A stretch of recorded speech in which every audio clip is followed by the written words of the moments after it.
My name is Sarah Bennett, and I'm 38 years old. 6 months ago, I buried my husband and 2 children alone while my parents attended my sister's birthday party instead. When I called them sobbing, breaking the news that Michael, Emma, and Noah had been killed by a drunk driver, my father's response shattered what remained of my heart. "Today is Jessica's birthday. We can't come." Those 7 words ended more than just a phone call. They ended my role as the family doormat. What my family didn't know was that my husband's death would trigger something they never saw coming. The $5 million life insurance policy was just the beginning. The real shock came when they discovered what I'd built from the ashes of my loss, splashed across the front page of our local newspaper. But I'm getting ahead of myself. Before we begin this difficult journey, please take a moment to like and subscribe, but only if this story truly resonates with you. I'd love to know where you're watching from and what time it is there. Now, let me take you back to the morning that changed everything. It was a Tuesday morning in March. Michael had just finished making pancakes shaped like dinosaurs for Noah, our 6-year-old, while Emma, 8, practiced her violin in the living room.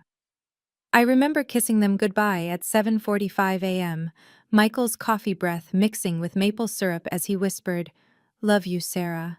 See you tonight for Taco Tuesday." Those were his last words to me. At 8:17 a.m., a semi-truck driver who'd been driving for 16 hours straight ran a red light at the intersection of Maple and 3rd. The police said Michael never had a chance to react. The impact was instant, catastrophic. They told me later that none of them suffered, as if that was supposed to bring comfort. I was in a client meeting when the call came. "Mrs. Bennett, this is Officer Davidson with the state police. There's been an accident." The room tilted. My assistant's voice faded to white noise. Somehow, I made it to the hospital, though I don't remember driving. The corridor to the morgue stretched endlessly, fluorescent lights humming their mechanical sympathy. The identification process is something I won't describe in detail. There are some images that shouldn't live in anyone else's mind. I'll just say this. I had to identify them separately. First Michael, then Emma, then my baby Noah. Each white sheet lifted was another piece of my soul torn away. The officer's words echoed hollow. There was nothing they could have done. The drunk driver had walked away with minor scratches. He'd been arrested at the scene, blood alcohol 3 times the legal limit at 8 in the morning. I called my parents from the hospital parking lot. My hands shook so badly I could barely hold the phone. Mom answered on the 3rd ring, laughter in the background. "Mom," I choked out, "they're gone. Michael, Emma, Noah, they're all gone." Silence. Then my father's voice, taking the phone. "What do you mean, gone?" I explained through sobs.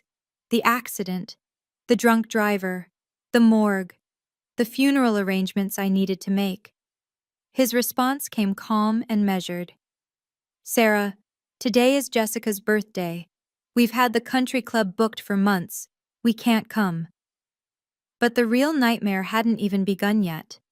To understand the full weight of my father's words, you need to know our family dynamic. Growing up, I was the responsible one, the one who never caused problems, never asked for too much. "Good daughters don't keep score, Sarah," my mother would say whenever I pointed out the disparities. When I was 17, I gave up my full scholarship to Northwestern so Jessica could use my college fund for her gap year in Europe. She needed to find herself, my parents said. She found a lot of parties and came back with nothing but Instagram photos and debt. When Mom had her hip surgery 5 years ago, I took 3 months of unpaid leave to care for her. Jessica was too busy with her new boyfriend, the 3rd that year. I slept on a cot in Mom's living room, managing her medications, cooking every meal, driving to every appointment.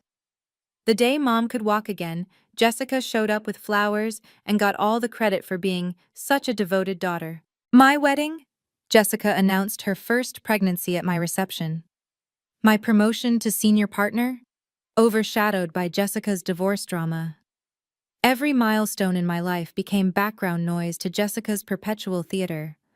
Michael was the only one who saw it. "They've trained you to disappear, honey. he'd said after one particularly brutal family dinner where I'd cooked for 6 hours only to have Jessica arrive late with takeout because she forgot I was cooking. But they're my family, I'd always respond. Family shouldn't make you feel invisible, he'd say, holding me close. Now Michael was gone. My children were gone. And my parents couldn't interrupt Jessica's birthday party to support me through the worst day of my existence. Good daughters don't keep score, but I'd finally started counting. We can't disappoint her, my father continued, as if I hadn't just told him his grandchildren were dead. You know how Jessica gets when plans change. In the background, I heard my sister's voice. Is that Sarah? Tell her she better not be calling with some crisis today. Robert, please, I begged. I need you. I need Mom. I can't do this alone.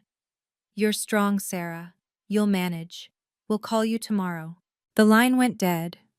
I stared at my phone, certain I'd misheard. My hands were still covered in Noah's favorite dinosaur band-aids from where I'd scraped them falling in the hospital parking lot.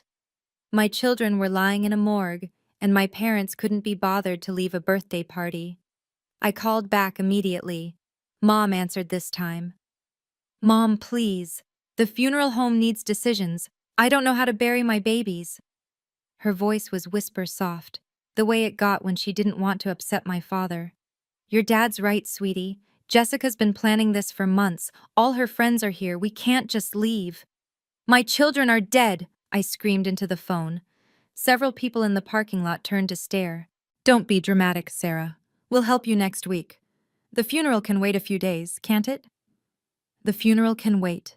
As if my 6-year-old son and 8-year-old daughter were appointments that could be rescheduled.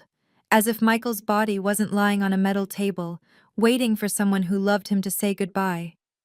His next words would haunt me forever. Today is your sister's birthday. We can't disappoint her.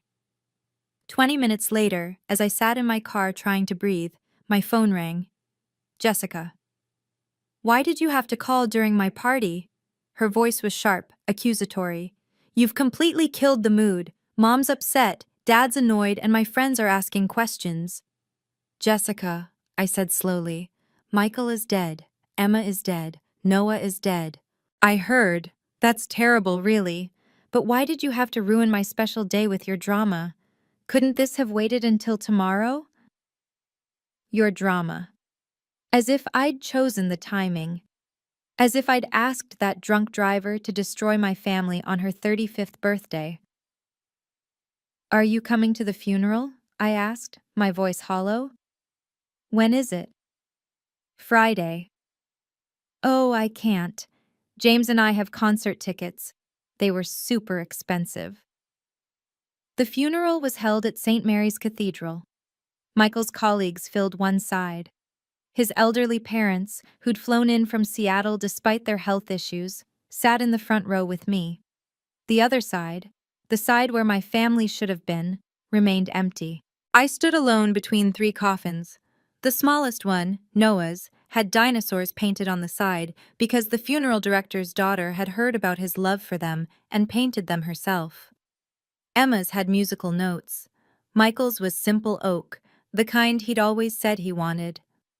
That night, Jessica posted photos on Facebook from her birthday party.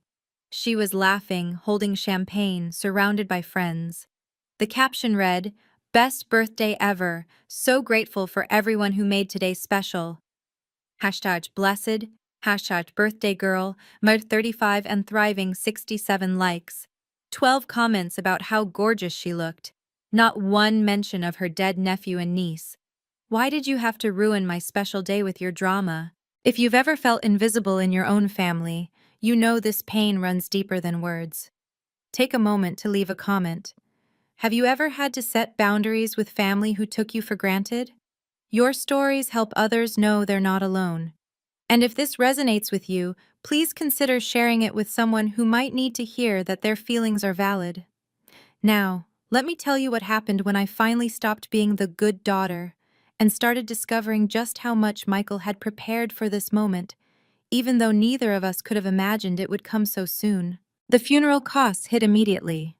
3 caskets, 3 burial plots, the service. The funeral director's sympathetic smile couldn't soften the $30,000 bill.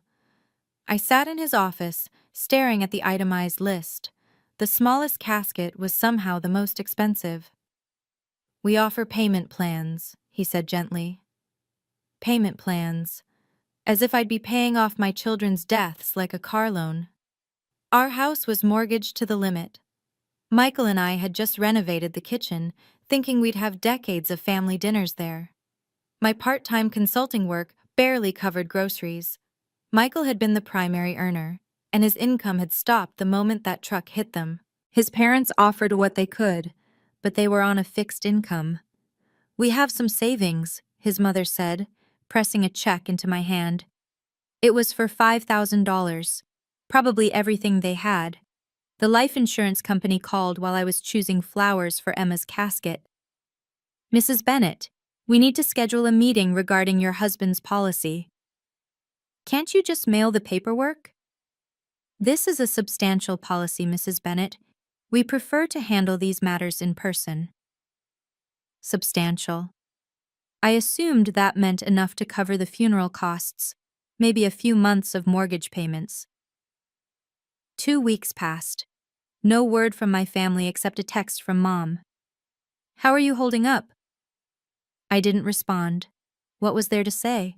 The house felt like a mausoleum. Emma's violin still sat on the music stand. Noah's dinosaurs guarded his unmade bed.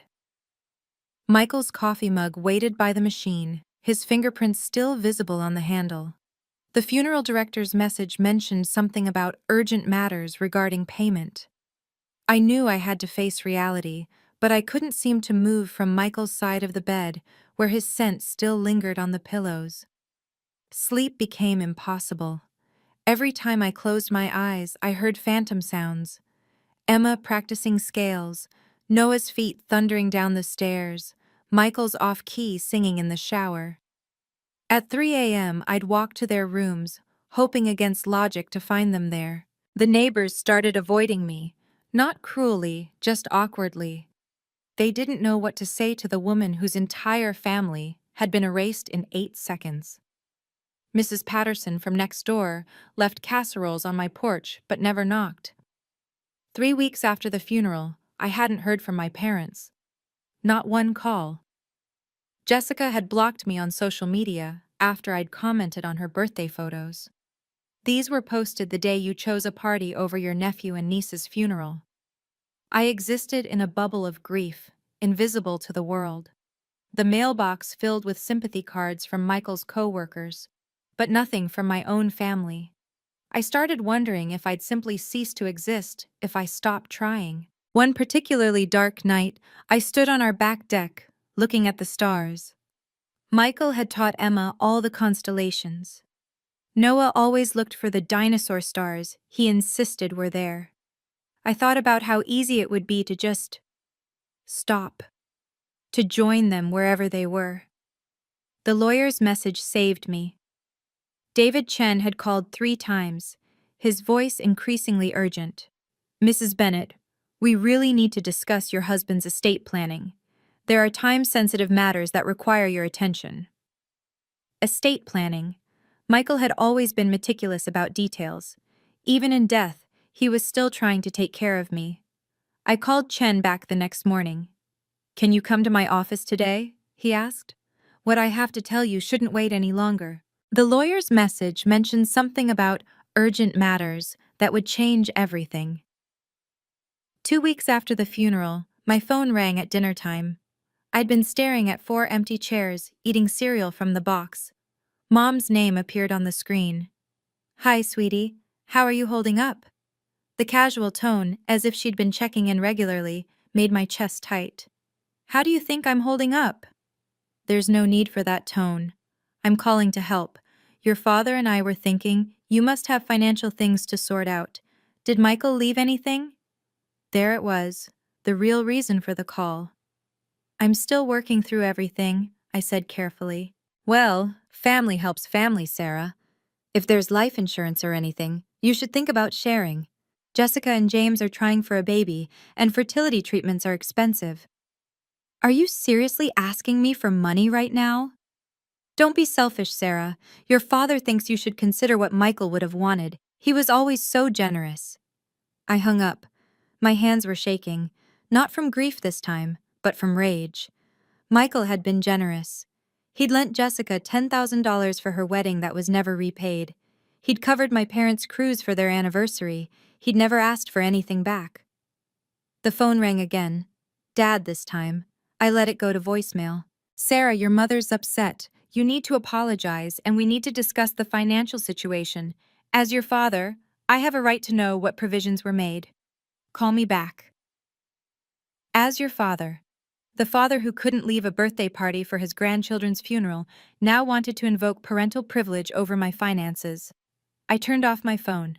For the first time since the accident, I felt something other than grief. It was tiny, flickering, but unmistakable. Anger. Clean, clarifying anger.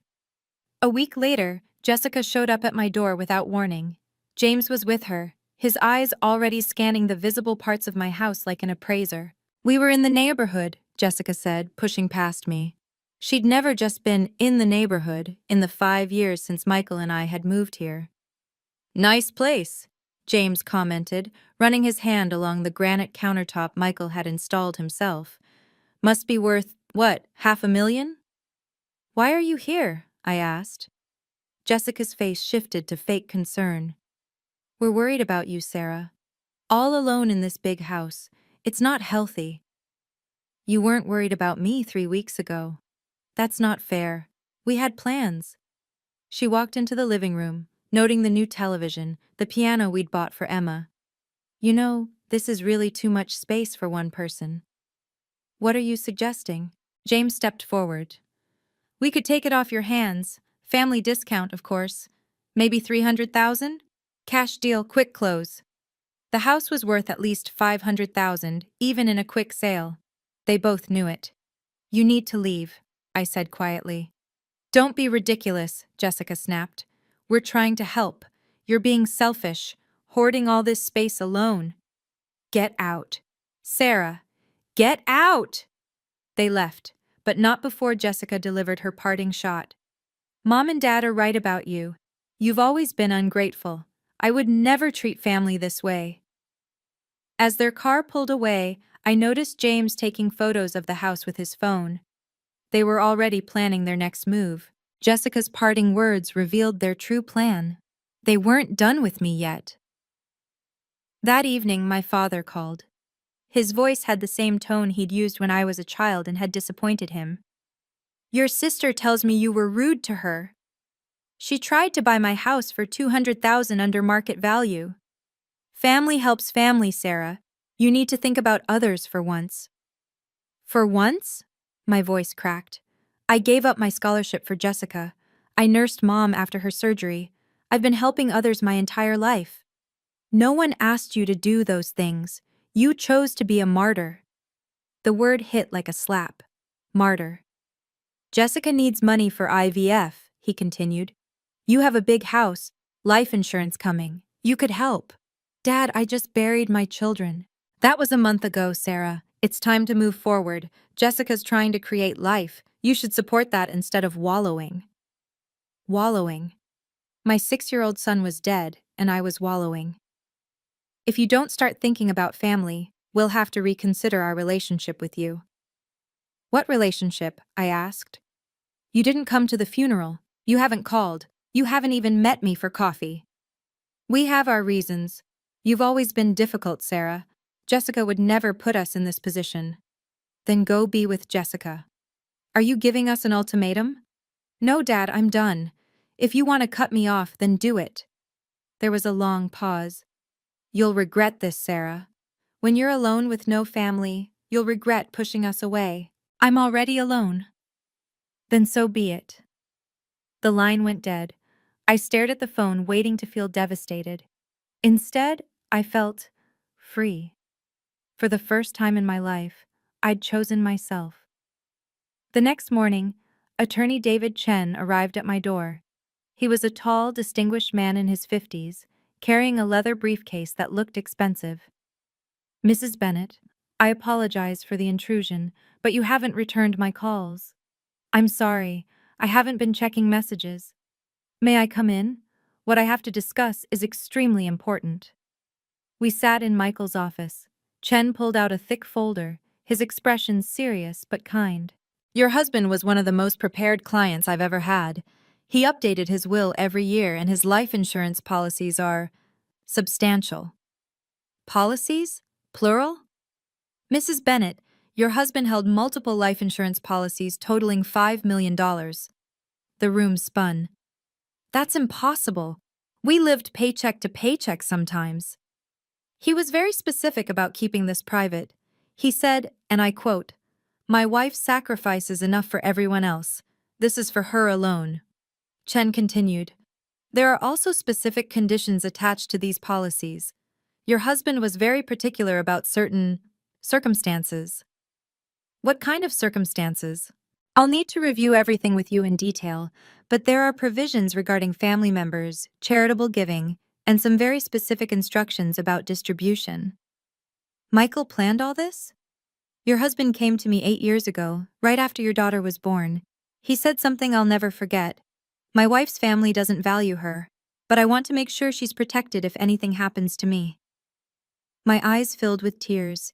Even in death, Michael was still protecting me. There's more, Chen said, pulling out another document. But I think you should read this letter from your husband first. He wrote it 2 years ago, with instructions to give it to you if, well, your husband was very specific about certain conditions, Mrs. Bennett. A week later, an email arrived from Global Life Insurance.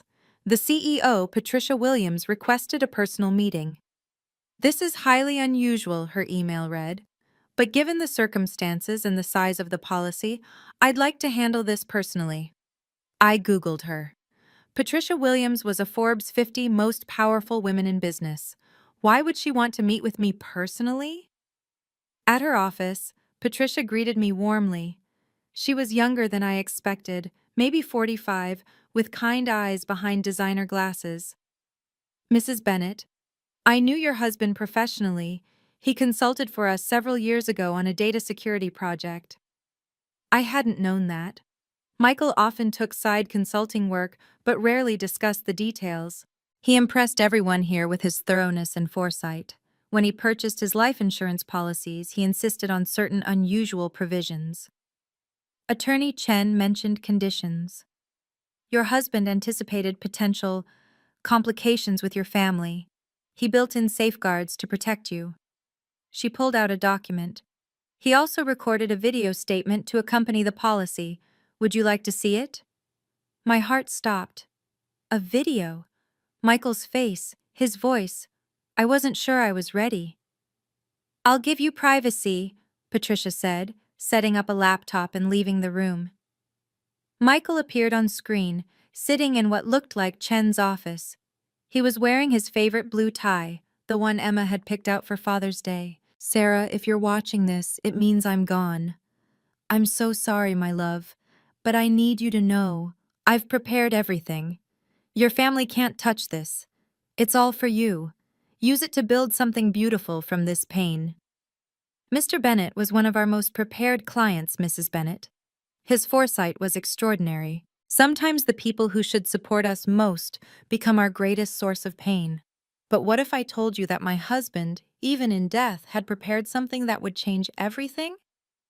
If you're curious about what happened next, make sure you're subscribed with notifications on. And please share in the comments. Have you ever discovered that someone was protecting you in ways you never knew? Your story might help someone realize they're valued more than they know. Let's continue with the day everything shifted and my family learned exactly what they had thrown away. 2 months had passed since the funeral when I ran into Jessica at Whole Foods.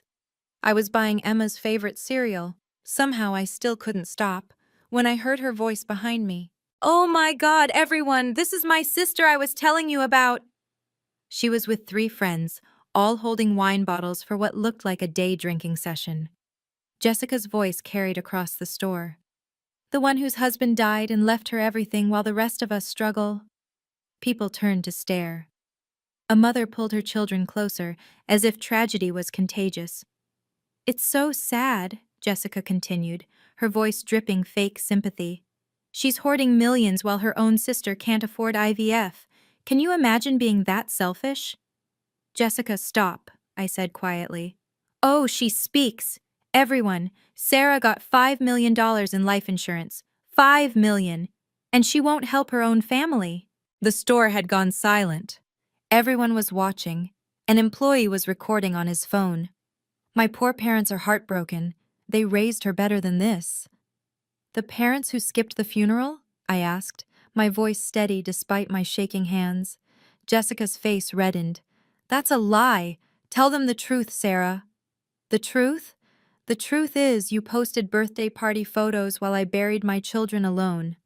You're delusional with grief, Jessica announced to the growing crowd. This is why we're considering having her evaluated. The store manager approached with security. Ma'am, I need you both to— I'm leaving, I said, abandoning my cart. As I walked past, Jessica grabbed my arm. This isn't over. Mom and Dad know lawyers too. The store manager approached with security, but the damage was already done. 3 days later, I received a text from Mom. Family meeting. Our house. 2 p.m. Don't make this harder than it needs to be. I arrived to find 20 relatives packed into my parents' living room. Aunts, uncles, cousins I hadn't seen in years. Even my father's brother from Florida was there. This is an intervention, my Aunt Linda announced. She was holding what looked like prepared notes. An intervention for what? Your mental state, dear, Mom said. Grief has clearly affected your judgment. A woman I didn't recognize stood up.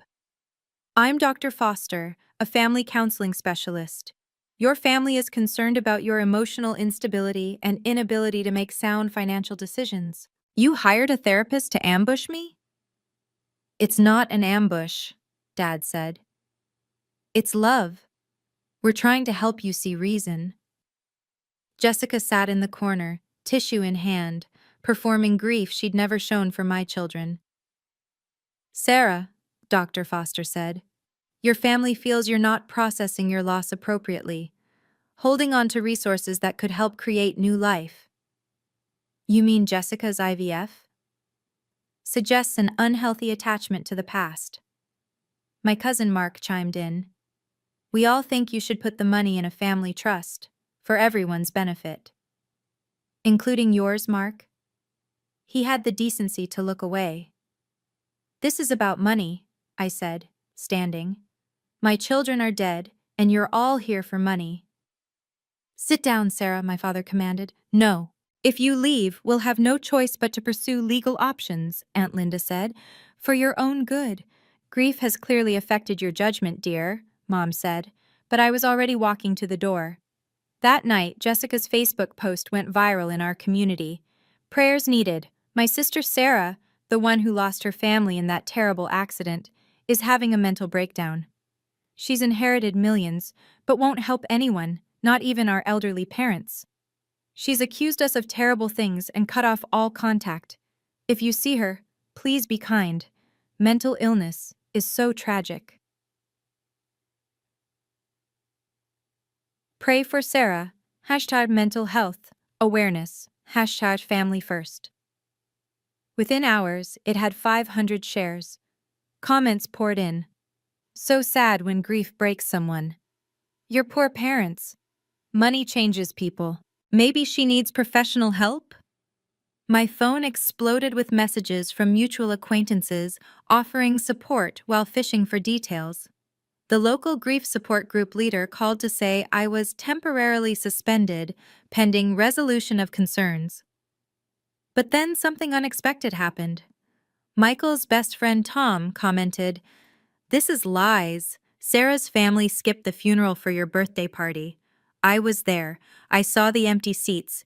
Delete this post or I'll share the funeral guest book." Jessica deleted his comment within minutes, but screenshots were already circulating. Michael's former colleague added, "I delivered food to Sarah while you were posting party pics. Stop this." Then Michael's mother, sweet 70-year-old Dorothy, posted her own response. "Jessica Walker, you are a liar. I flew from Seattle with 2 hip replacements to bury my son and grandchildren. You were not there. Your parents were not there. Sarah stood alone. I have photos. The tide began to turn, but Jessica had one more card to play. She posted a final update. Some people's true colors show when money enters the picture. I'm done trying to help someone who doesn't want it. Boundaries, #toxic family. Some people's true colors show when money enters the picture. She was right about that. The meeting with Patricia Williams changed everything. She sat across from me in her corner office, $5 million in insurance documentation spread between us. This is real? I kept asking. Very real. Your husband purchased these policies incrementally over 8 years, paying monthly to avoid detection. He never wanted your family to know. The first policy was for $2 million, purchased when Emma was born. The second, for another $2 million when Noah arrived. The third, for $1 million, was bought 2 years ago after what Michael's notes called the Christmas incident. He kept detailed records, Patricia explained. Every interaction with your family that concerned him. He was building a case for why this money needed protection. She played another portion of Michael's video. Sarah, I know you'll want to share this with everyone. It's who you are. But please, my love, don't. Your family has taken enough from you. This money is for you to build something beautiful. Create something that would make the kids proud. Through tears, I made a decision. I want to create a foundation, the Bennett Family Foundation, for children who've lost parents to drunk driving. Patricia smiled. Your husband predicted you'd say that. He left suggestions. 6 months of quiet building followed. I worked with attorney Chen to establish the foundation, using $3 million as the initial funding. The remaining $2 million stayed in conservative investments for my future. I personally reviewed every application. The first scholarship went to a little girl named Amy, the same age Emma would have been, who'd lost both parents to a drunk driver. Her grandmother cried when I called with the news. By month 5, we'd helped over 100 families. Funeral costs, therapy, education funds, all the things I'd needed when my world collapsed. I kept it quiet, working under the radar. No social media announcements, no press releases, just quiet, meaningful work that gave me purpose. Your husband said you'd know what to do with this, Mrs. Bennett. He was right. The Bennett Family Foundation grew faster than I'd imagined. Attorney Chen connected me with other philanthropists who'd lost children. We partnered with Maydeed, establishing grief counseling programs specifically for young siblings of drunk driving victims. This is remarkable, Chen said during one of our meetings. You've helped more families in 6 months than most foundations do in years. It's what Michael would have wanted, what Emma and Noah would have wanted. We funded a music therapy program in Emma's name. She'd loved her violin, and now other grieving children could find solace in music. Noah's dinosaur library sent books to children who'd lost siblings, because stories had always comforted him during tough times. I hired 2 employees, both mothers who'd lost children to drunk drivers. We understood each other without words. Our office became a sanctuary of shared grief transformed into purpose. Local hospitals began referring families to us. Police departments kept our cards to give at accident scenes. One officer told me, "You're saving lives, Mrs. Bennett. These families have hope because of you." The foundation's bank account grew through unexpected donations. Michael's company contributed $100,000 in his memory. His parents, despite their modest means, sent monthly checks with notes for our grandchildren's legacy. But I kept it all quiet. No fanfare, no recognition. I wasn't ready for my family to know. This was sacred work, untainted by their greed. Then a reporter called. "Mrs. Bennett, I'm doing a story on local heroes. Your foundation has helped over 500 families. The community needs to know about this." I prefer to stay anonymous. I understand, but your story could inspire others. Think of the families you could reach. I thought of all the parents standing where I'd stood, alone and broken. Maybe it was time. One interview, I agreed, but focus on the foundation, not me. This foundation will be their legacy, Mr. Chen. Their love lives on through every family we help. The morning the article published, I was at the cemetery placing fresh flowers on their graves. My phone stayed silent in my car. I wanted this moment of peace before the world intruded. The headline read, "Local Widow Transforms Tragedy into Hope. The Bennett Family Foundation has helped 500 families heal." The article featured a photo from our recent fundraising gala. I stood surrounded by families we'd helped, all of us wearing pins with Emma and Noah's pictures. The reporter had done her research, detailing not just the foundation's work, but the story behind it: the drunk driver, the 3 coffins, the woman who stood alone at the funeral and chose to transform her pain into purpose. She'd interviewed families we'd helped. Amy's grandmother was quoted, "Sarah Bennett saved us. When everyone else saw just another tragedy, she saw a little girl who needed hope." The final paragraph mentioned the $5 million insurance policy that funded it all, calling me entrepreneur of heart, and announcing I'd been named Philanthropist of the Year by the State Charity Commission. By 8 a.m., my phone was exploding. 47 missed calls from Dad. 83 text messages from Jessica. Mom had left 12 voicemails. The first text from Jessica: "OMG, Sarah, why didn't you tell us?" The second: "We're so proud of you." The third: "Call me immediately." The fourth through 80th: variations of demands, guilt, and sudden affection.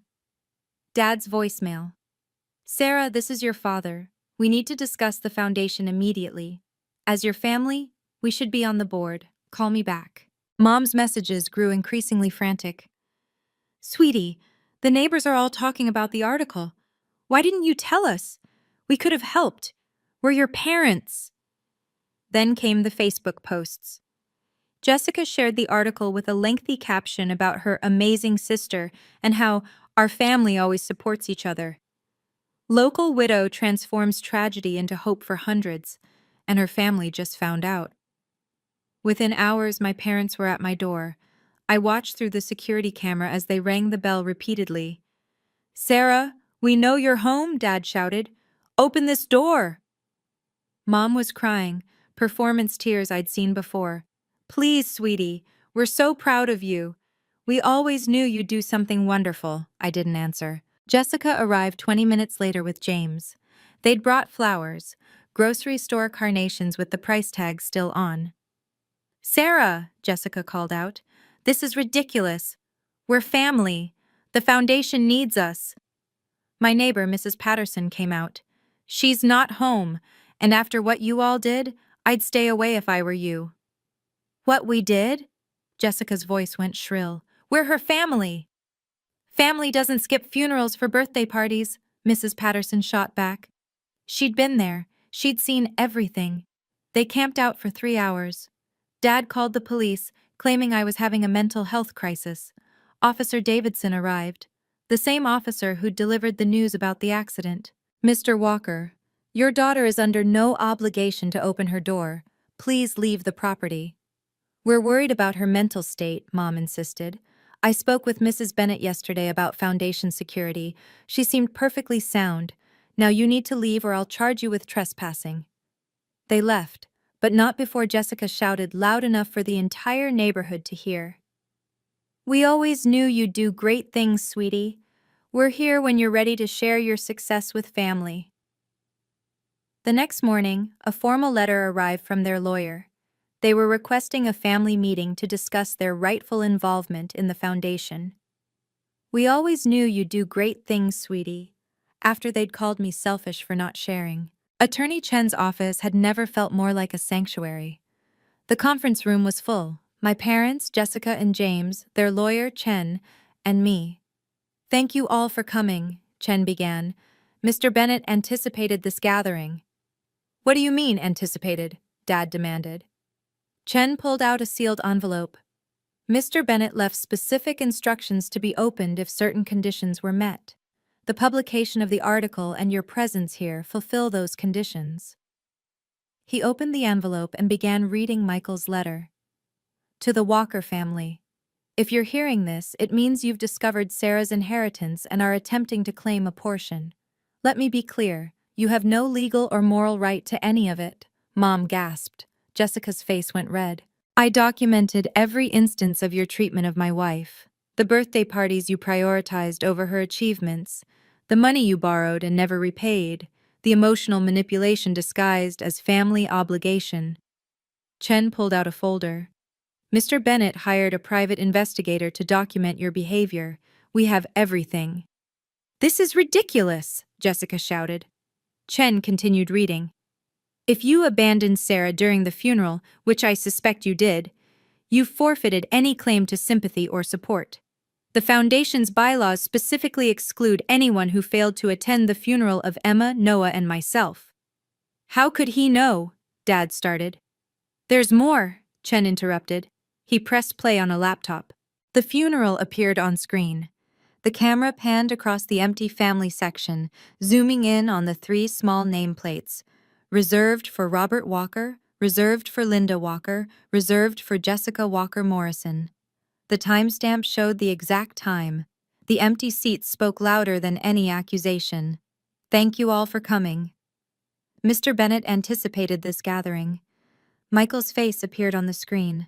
My breath caught.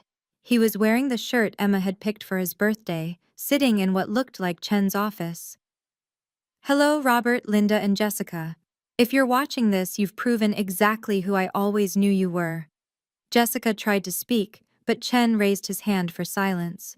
I've watched you diminish Sarah for 15 years. I've documented every slight, every manipulation, every time you made her feel worthless.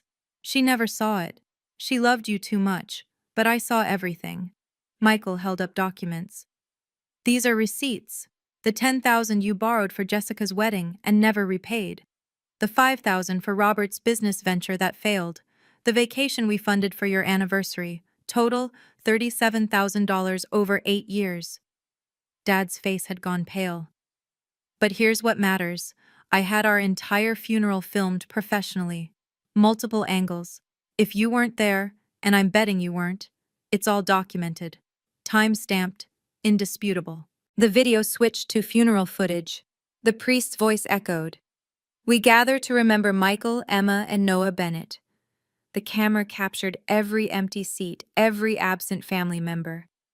Sarah, Michael's voice continued, if your family is hearing this, it means they've come for the money. Don't give them a penny. They had their chance to be family when you needed them most. Then came the killing blow. To the Walkers, every major charity in the state has been notified of your behavior. The documentation has been shared with the Foundation Board. Any attempt to claim connection to the Bennett Family Foundation will result in immediate public release of this video. Jessica was crying now. Real tears for once. But that wasn't the only surprise, Chen said, pulling out another document.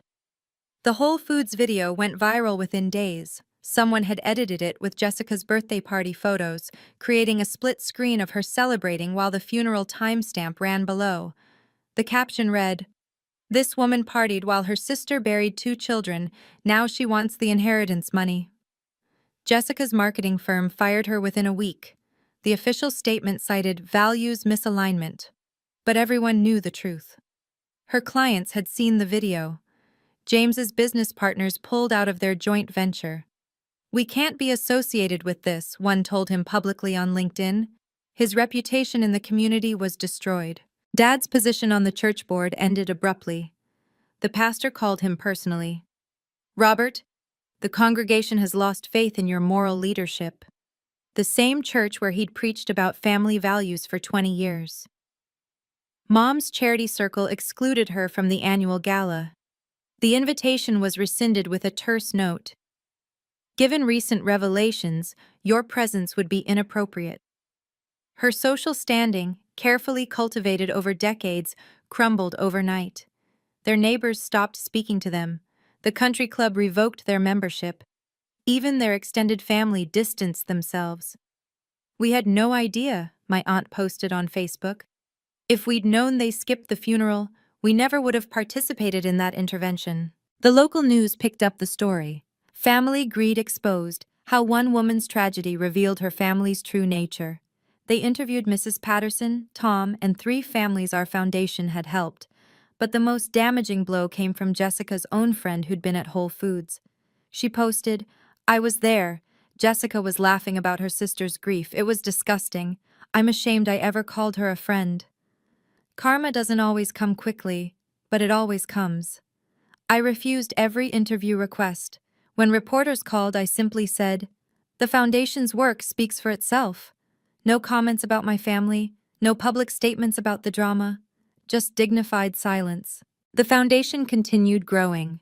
We expanded to 3 more states, helping thousands of families. Every dollar was accounted for, every family vetted, every story honored. At Christmas, I sent my parents and Jessica cards. Simple, elegant, with no money enclosed, just a printed note. "Wishing you peace this holiday season. A donation has been made to the Bennett Family Foundation in your name." The donation receipts showed $100 each, enough to be legitimate, not enough to be generous. It was listed publicly in our annual report under Community Supporters, their names among hundreds of others, given no special recognition. Mom tried to call 37 times on Christmas Day. I didn't answer. 3 months later, I learned through Mrs. Patterson that Jessica was pregnant. Despite everything, I felt a flicker of happiness for the life growing inside her. Children were innocent of their parents' choices. I set up an anonymous college fund for the baby, $50,000, to be accessible only for education, only after age 18. The paperwork went through Chen's office with strict instructions for anonymity until the child's 18th birthday. "Why?" Chen asked. "After everything they did?" "Because Emma and Noah would want their cousin to have a chance. Because Michael always said the best revenge is grace. Because I refuse to let their cruelty change who I am." The foundation's annual gala was attended by the governor, 3 senators, and hundreds of families we'd helped. My parents and Jessica watched from outside, unable to afford tickets, unwelcome even if they could. The best revenge is living well and helping others do the same. 1 year after the accident, I stood at their graves with an armful of accomplishments. The foundation's annual report, showing 1,000 families helped. Photos from the children whose lives we'd changed. Letters from parents who'd found hope in their darkest moments. "We did it, Michael," I whispered to his headstone. "Your plan worked perfectly." I told Emma about the music program, how a little boy named David had played his first concert using the violin we'd donated. I told Noah about the library, how his dinosaur books had helped a girl named Lucy smile for the first time after losing her brother. "Your daddy was so smart," I said, arranging fresh flowers. "He knew exactly what would happen. He protected us even after he was gone." The cemetery was peaceful, just me and them, the way it had been at the funeral. But now the solitude felt different, chosen rather than forced. I'd bought a smaller house 2 streets from the cemetery. Every morning I walked here with coffee, telling them about the foundation's work. The old house sold for $550,000. Every penny went to the foundation and to my support group for grieving parents met weekly in our foundation building. We'd created a community of understanding, of shared pain transformed into collective strength. These strangers had become my family in ways blood never could. "Your Aunt Jessica had her baby," I told them. "A little girl named Sophia. She'll have a college fund waiting for her, though your grandparents will never know it's from us." A letter had arrived from Jessica that morning, forwarded through Chen's office. 6 pages of apologies and justifications. I'd read it once, then filed it away. Some bridges, once burned, should stay that way. But their light can still guide others home. Jessica's letter was water-stained, the ink smudged in places from what looked like tears. "Sarah, I know I have no right to write this. I was horrible, unforgivable. I see that now.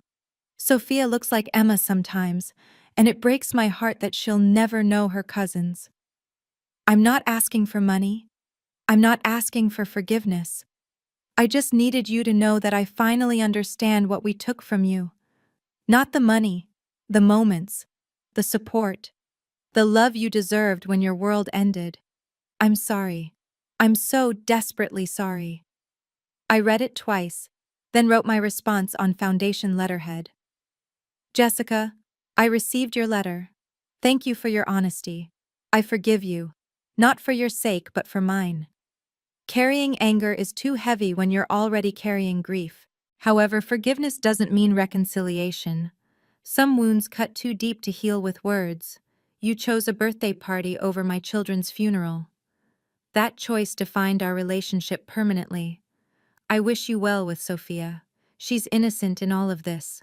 Love her the way you couldn't love Emma and Noah. Be present for her in ways you weren't for them. This is the last communication between us. Please respect this boundary. Sarah. I included a photo of Emma and Noah from their last Christmas, their faces bright with joy.